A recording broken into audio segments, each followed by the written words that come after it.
Today we will talk about genetic counseling and prenatal diagnosis. By now you are having a good knowledge of various genetic diseases, their mode of inheritance.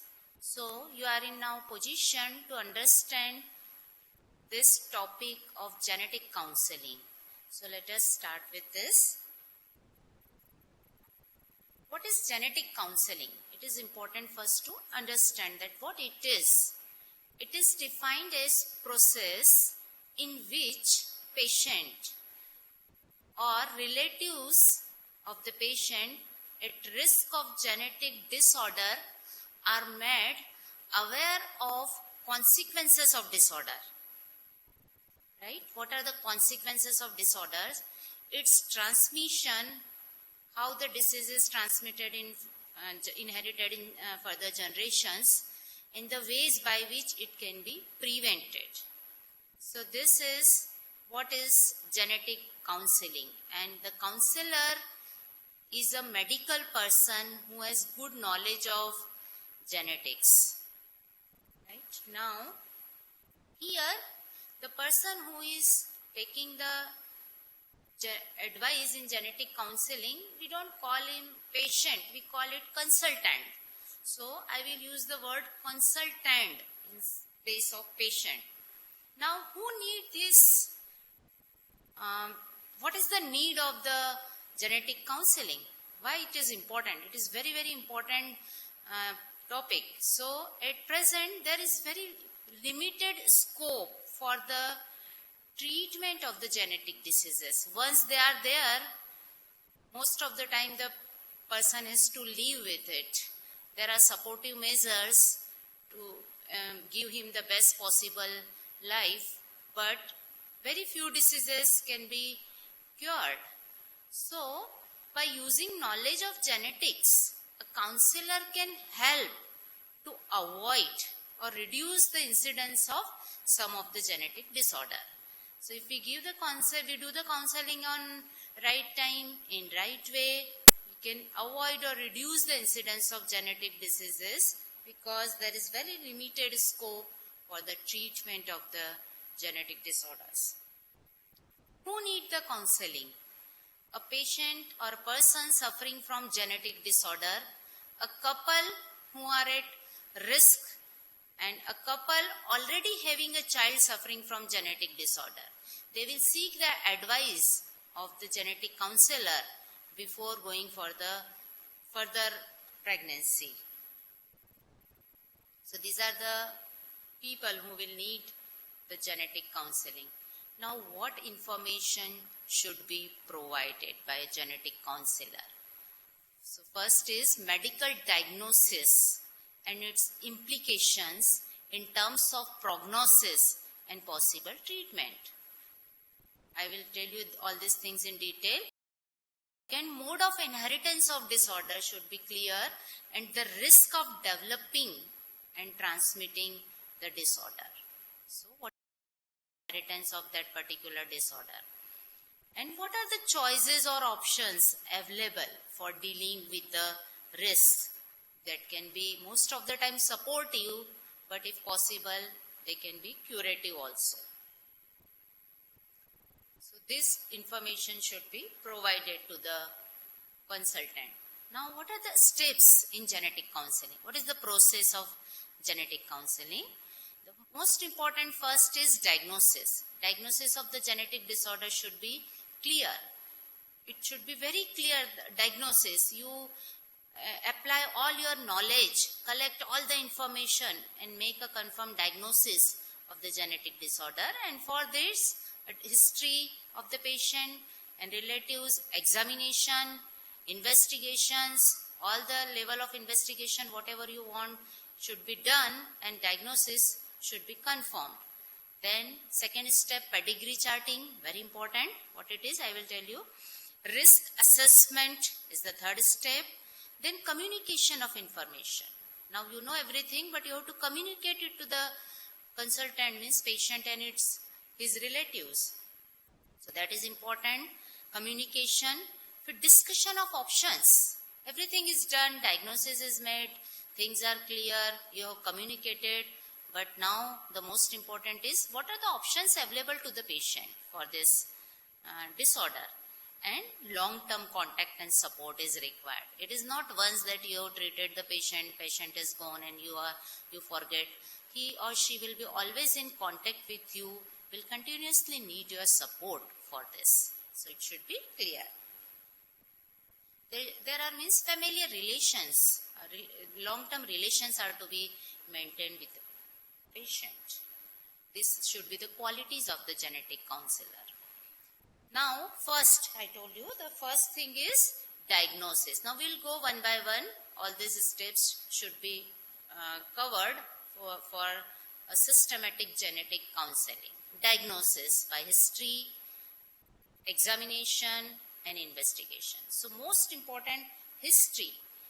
Most crucial step in genetic counseling is establishing the diagnosis, first step. And if it is incorrect, totally misleading information could be given to the patient. Reaching the diagnosis involves three fundamental steps: history taking, examination of the patient, and to support us there are various investigations available. Now history taking. History taking most important. A counselor should be able to take out everything from the patient and his or her relatives. So a detailed history by frequent visits, by taking the confidence of patient or consultant, because in first visit he is not going to tell you about everything, all the details. In subsequent visit, when he will be familiar with you, will give you more and more information. So history taking is a long process. Right? This includes present history and relevant past history. Past history भी आपको detail में लेना पड़ेगी. Then detailed family history. Right? Family history of siblings, brothers, sisters, other relatives by frequent visits and meetings. Repeated meetings are arranged and you ask about maybe in first time he will not tell you about how many sisters, brothers they are having and what they are suffering from. Then when by repeated meeting, the patient will come out with the various problem. In addition, obstetric history of mother of the consultant is important, which include exposure to the teratogens. Mother should be, if she is alive, then you should contact the mother. History of any teratogen, stillbirth or abortions are there, then that should be noted. Should gain the confidence of consultant and family, and personal history is also very important. Also inquire about the consanguinity, that is the marriages between the relatives, between cousins, as it increases the risk, especially in autosomal recessive disorders. So you should also inquire about the consanguinity during taking history. Now examination. Examination of the consultant. Detailed examination is needed. General examination from top to bottom should be done, and head to toe you can say all the systems should be examined. Then systemic examination is done. All the systems, cardiovascular, CNS, everything, respiratory system should be examined in detail, right? To exclude or include signs of relevant genetic disorder. Simultaneously, when you are doing examination, उस time आपको बीच-बीच में उससे history तो continuously पूछते ही रहना है, क्योंकि वो एक बार में सब बताने नहीं वाला है. धीरे-धीरे आप examination कर रहे हैं, patient के close हैं, आप उससे history के बारे में inquiry करते ही रहना है, because it is the most important step. Examination हो गई, then investigation. If you need further supportive evidence, तो investigations are important. That is basic investigations. सारे जो basic blood, urine investigations ये तो करना ही है. फिर specific investigation in blood, biochemical investigation to rule out inborn errors of metabolism like galactosemia, phenylketonuria. These are the special biochemical investigation. Then alpha fetoprotein levels, if they are raised, the neural tube defects are suspected. Triple antigen test to rule out Down syndrome if you are suspecting it. Not all the investigation should be done in all the patients. It is not like this. What you are suspecting, the investigation line should be accordingly arranged. Chromosomal analysis, molecular studies are done. Most important, karyotyping is the basic chromosomal study which is done. In case of pregnancy, investigations are antenatal diagnostic aids like ultrasonic imaging should be done, amniocentesis, chorion villus biopsy, etc. would be helpful to reach the diagnosis. So, let us talk about this prenatal diagnostic techniques. I told you this important in coming to some diagnosis of genetic disorder. So, which are these prenatal diagnostic technique? Ultrasonography, fetal blood sampling, amniocentesis, chorion villus biopsy, maternal serum screening, and fetoscopy. These are some of the basic prenatal diagnostic techniques available. Ultrasonography is very popular as it is non-invasive technique. It gives a lot of information and localization of placenta is possible, diagnosis of multiple pregnancy, structural abnormalities, and even we can ascertain the fetal age. So these are the advantages of ultrasonography. Amniocentesis, what it is carried out in 18th week of pregnancy, and it involves the withdrawal of little amniotic fluid which contain fetal cells. So we take out amniotic fluid and we are interested in fetal cells. We will do the karyotyping of the fetal cells because is the genetic disorder present in the fetus, baby? We are interested in that. These fetal cells are analyzed and full karyotype is made. It slightly increases risk of miscarriage. Amniocentesis, the needle is inserted and amniotic fluid is withdrawn, so there are chances of miscarriage, means abortion. You can see this diagram, amniocentesis under ultrasound guidance, the needle is passed and sufficient amount of amniotic fluid should be available. So it is done at the 18th week of gestation. But there are chances of miscarriage. Chorion villus biopsy. A small tube is inserted in the woman reproductive tract. We will go through the cervix, right, in the uterus, and placental cells are removed, and these cells are used for karyotyping. In amniocentesis, we go per abdomen. From abdomen, needle is inserted. Here, from vagina, cervix, the tube is passed and cells are sucked and removed from the placenta.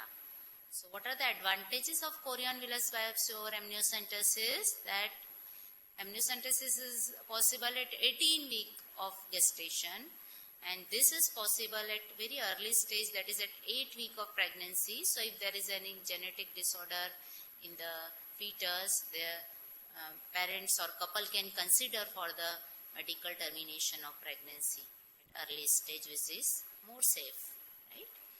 Now, what are the disadvantages of chorion villus biopsy? As it is done at earlier weeks, there are more higher risk of miscarriage, more chances of abortion, miscarriage in the chorion villus biopsy. See this is how from the respiratory tract the catheter is passed, and from the catheter the cells are, this is the catheter for chorion villus biopsy, and it is introduced to the reproductive tract, and once the catheter tip is reached here near the placenta, the cells are removed and they are subjected to chromosomal analysis. Now establishing the diagnosis. History is done, examination, clinical examination is done, investigations are done. Now you can establish a diagnosis. Information about consultant's family is obtained by skilled genetic counselor.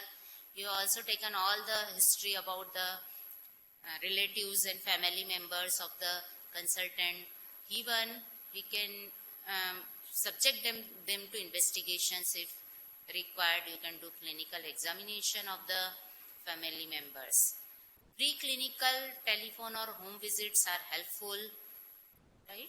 Clinical visits, when there is clinical visit, full examination should be done during the clinical visit. Appropriate test, chromosomal, molecular studies. If required, you can refer them to specialists. You can take their opinion also. A counselor can take opinion of the specialist also and establish the diagnosis. Diagnosis should be very, very clear. Now, second, after the diagnosis, calculating and presenting the risk. Now you know the diagnosis is clear.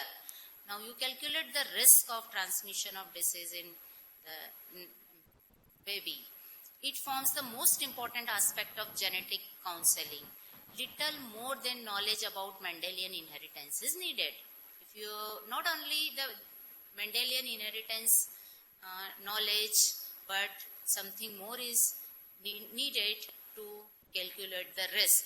So mode of inheritance, ये तो clear होना ही चाहिए. Then analysis of pedigree और family tree. पूरी family की history लेने के बाद आपको एक family tree pedigree analysis charting कर लेना पड़ेगा. And then theories of probabilities are applied to calculate the risk.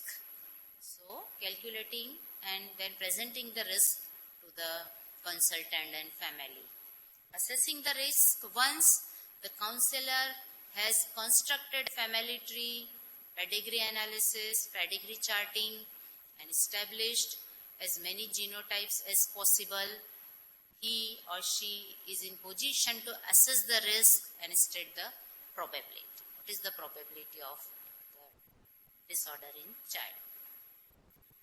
Assessing, one of the example I have taken for assessing the risk, like assessing the risk in X-linked recessive disorder, hemophilia. Suppose if a couple were considering having a family, they want the baby. So what, however, the female of the couple knows that hemophilia runs in her family, but not in her partner's family. She is anxious to know if she could pass the trait to her sons. But in hemophilia, you know, the daughters are carrier of most of the time they are carrier of disorder because her male partner is normal. He is not suffering from disorder and there is no family history of the hemophilia in his family. So she knows that her daughters will be at the most carrier. But she is worried about the sons. And she approaches a genetic counselor for this problem. By analyzing her family tree, the counselor would note that the woman's brother and sister's son, जो couple में जो woman है, उसके brother और sister है, उसके son, means nephews, have developed the sex-linked trait. उनमें ये disorder है, उसके woman के brother और sister के बच्चों में, son में. This shows that sister and mother are carrier. Mother carrier होगी इसलिए sister भी carrier है. Sister carrier है तो sister के बच्चे son they are expressing the disorder. So the counselor would conclude that she is having the risk of being a carrier is 1:2 because she can be carrier. The female are carrier in hemophilic disorder. If the mother is carrier, she can be carrier or she cannot be carrier. Because there is 1:2 risk of being carrier and that her son will suffer from hemophilia is 1:4.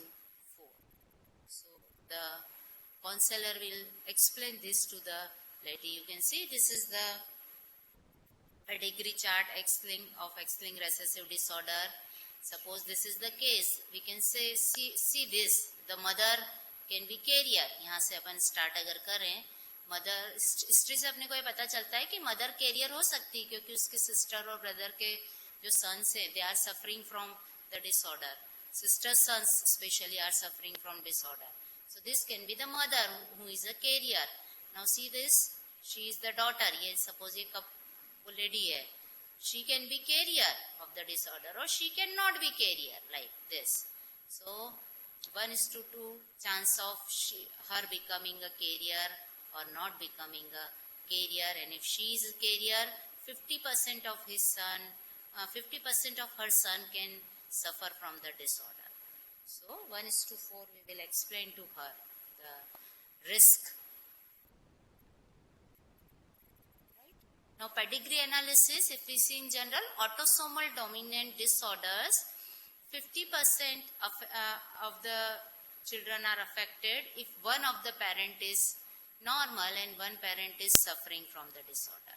That you know by your knowledge of mode of inheritance, which we already talked about. If there is autosomal recessive disorder, 25% are affected if one of the parent is carrier. X-linked recessive, you know male are affected and female are carrier most of the time.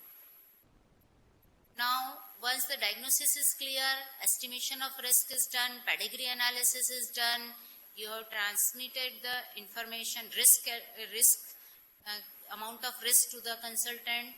Now discussing the options with the consultant and family, means patient and family. Provide patient all information needed to arrive at their own informed decision. Now decision they have to take the decision. You cannot take decision for them.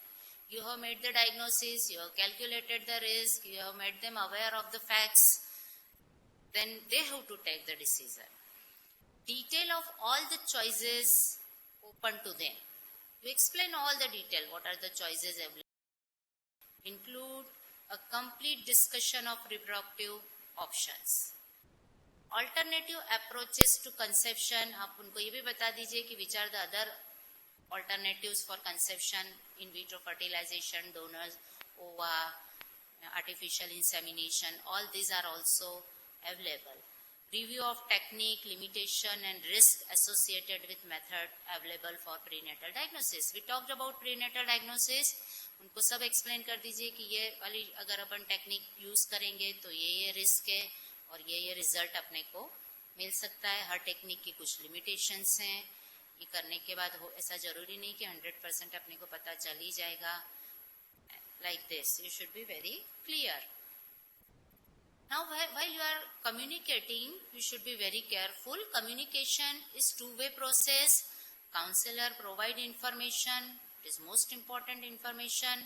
While providing the information and communicating, present a clear, sympathetic and appropriate manner. The communication should be in an appropriate manner with sympathetic attitude towards the patient and relatives, and the thing should be very clear. Individual or couple will be extremely upset and when they are first made aware of the genetic disorder, they will be naturally upset for that. So complex psychological and emotional factors can influence the counseling dialogue. जो अपन बात कर रहे हैं उसमें आपको कई जगह ऐसा उनके emotional factors और so you should be able to handle all that as a counselor. The person should be able to handle. And the setting in which you are doing the meetings should be agreeable to patient, private and quiet places for the meeting with ample time for discussion and questions. You should not show that I am in hurry, I have to see the next patient. Ample time should be given to the patient for discussion and all his or her questions should be welcomed. So this is very important, and the setting, the conditions of meeting should be agreeable to her. In whatever setting she is comfortable, this should be considered. Attitude of family members towards patient. During communication, you should understand that what is the attitude of the family members towards patient. Educational status, social and financial background of family. You should talk accordingly with the patient. Maybe उसका educational status थोड़ा लो है तो आपको उस हिसाब से उसको handle करना पड़ेगा. कोई हाईली एजुकेटेड है तो आपको उस हिसाब से उसको हैंडल करना पड़ेगा. Like this. So financial background, all this of the family, वो आपको जान लेना है during taking history. It should be clear. Like you are making repeated visit with the patient's relative, and all these things you will come to know. That is social and financial and educational status of family. Ethical, legal and moral implication in process, communication skill of counselor, is very, very important. A counselor should be one who is skilled in communication, highly skilled person. Communicative skills बहुत अच्छे होना चाहिए. During sessions, consultant may be, patient may be tense and worried, so may not be able to retain information. आपने उसको बहुत सारी बातें बता दी, कई सारी information दे दी, पर वो tension में है, भूल जाता है, समझ में नहीं आया, याद नहीं रहा बाद में. So इसके लिए क्या important है? Later summarizing the topic discussed at counseling session is often sent to the family. आप उस सेशन में जो भी आपके पेशेंट कंसल्टेंट के साथ बातचीत हुई है और इम्पोर्टेंट चीज आप जो उसको कम्युनिकेट कर रहे हैं, उसको एक लेटर में भी लिख के आप उसके फैमिली, इम्पोर्टेंट फैमिली मेंबर्स को भेज दीजिए, ताकि जब वो घर पे जाके डिस्कस करे तो family member also know the things. ऐसा उसको ये एडिशनल बर्डन नहीं हो जाए कि मुझे क्या याद रखना था और क्या भूल गए. So it is important. फिर if needed follow up home visits, clinic appointment to clarify any confusion और कंफ्यूजिंग इश्यूज. उसको कोई कंफ्यूजन है, वो उसको कोई क्वेश्चंस है, तो वो आपको उसको टाइम देना चाहिए. अभी जो आप उसको इंफॉर्मेशन दे रहे हैं और उसको जो एडवाइस दे रहे हैं वो डायरेक्टिव नहीं होना चाहिए. Like counselling should not lead to directive advice. No attempt should to direct consultant along a course of action. आप ऐसा उसको नहीं कि ये कर लो बस तुम, आप उसको डायरेक्ट नहीं कर सकते. आप उसको बता सकते हैं कि क्या क्या ऑप्शंस अवेलेबल है. Non judgemental, even if decision seems ill advise, आपको लग भी रहा है कि थोड़ा ये डिसीजन ये ले रहे हैं और ये लेना चाहिए, तो भी आप उनको डायरेक्ट वो नहीं करे कि नहीं आपको ये नहीं करना चाहिए और ये करना चाहिए. आप उसको फिर से उसके एडवांटेजेस बताइए, उसके डिसएडवांटेजेस बताइए, पर आप उसको डायरेक्ट नहीं करिए. It is unwise to answer. Like कोई आपको पूछे पेशेंट कि अगर what would you do if placed in my position, अगर तुम मेरी जगह होते तो क्या करते. Rather consideration should be given to consequences of each possible course of action. इस टाइप के क्वेश्चन नहीं एंटरटेन करना कि आप मेरी जगह पे होते तो क्या करते. आप उसको ये बताइए कि क्या क्या पॉसिबिलिटी और क्या कोर्स ऑफ एक्शन हो सकता है. Remember, consultant has to live with the consequences. तो उसको अपना डिसीजन आप उसको डायरेक्ट नहीं कीजिए, क्योंकि उसको फिर कॉन्सिक्वेंसेस के साथ रहना है. What is the management? Counsellor should tell consultant about all the options available. As for most of genetic disorder, we know treatment is not available. Hence, one should try to prevent the disorder. By genetic counseling, we can prevent the disorder, and especially these prenatal diagnostic techniques are very helpful. But the couple should be ready for medical termination of pregnancy. Then only there is sense of this prenatal diagnostic techniques, especially invasive ones. You can go for non-invasive, no problem. If couple has suppose problem of infertility or inability to get normal child, they should be advised for adoption or artificial insemination. In case of adoption, अगर आप उसको adoption के लिए counselling कर रहे हैं तो उसको कई एग्जांपल्स देके आप बता सकते हैं कि आजकल कई लोग अडॉप्ट करते हैं, उसमें कोई प्रॉब्लम नहीं है. अगर आपको एक नॉर्मल बेबी नहीं हो पा रहा है तो आप एडॉप्शन में जा सकते हैं. Can adopt a baby. In case of adoption, pre adoption counselling should be done, जिसमें आप उसको सब कुछ एक्सप्लेन करेंगे एडॉप्शन के बारे में. And careful examination of child is done. जो बेबी को अडॉप्ट कर रहे हैं उसकी केयरफुल एग्जामिनेशन करना चाहिए. ऐसा नहीं हो कि वो भी कुछ जेनेटिक डिसऑर्डर से सफर कर रहा और कपल को ये पता ही नहीं है, तो वो एक प्रॉब्लम में से नहीं निकले और दूसरी में आ गए. तो it is very important. It is duty of genetic counsellor. So adoption का उसको आप ऑप्शन दे सकते हैं. Artificial insemination is advised if father has risk of autosomal dominant disorder और both parents are carriers of autosomal recessive disorder.